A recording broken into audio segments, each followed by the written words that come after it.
As someone who was born and grew up in Africa, born at a time when my native country of Zimbabwe was under colonial rule, I grew up very much aware of racial discrimination, as the first 9 years of my life were within an environment where someone who looked like me couldn't walk on the same pavement as white people, in addition to living in particular areas designated for black people.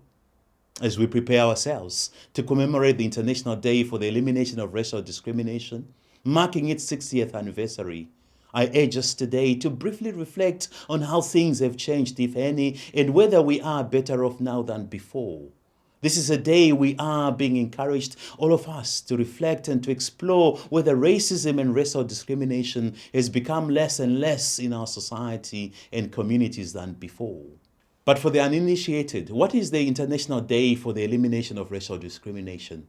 How did it come about and who initiated it and for what?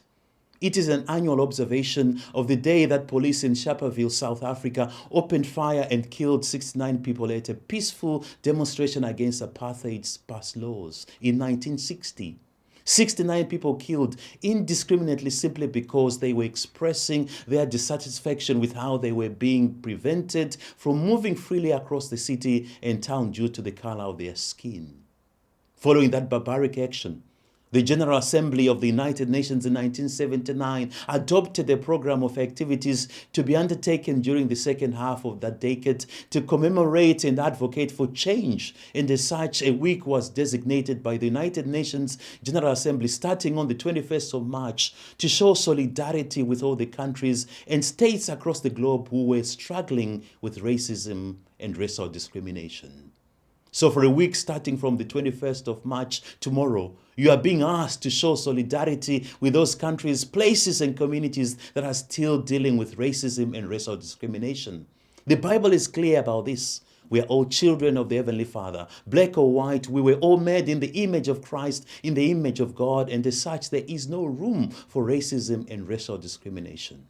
Thank God, apartheid over the years has been dismantled. But can we confidently and reasonably say that racial discrimination in South Africa is a thing of the past?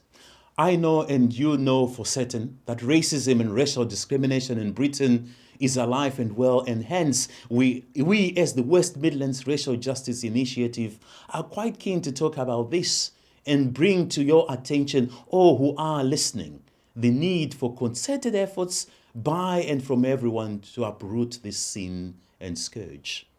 We are in the season of Lent, a season of reflection, reflecting on how we are living as Christians, reflecting on how we can turn away from sin and be faithful to Christ.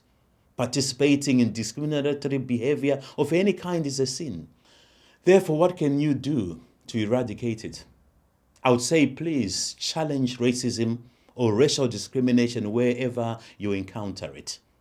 Call it out for what it is, and please be an ally to those who are fighting and advocating for its total eradication.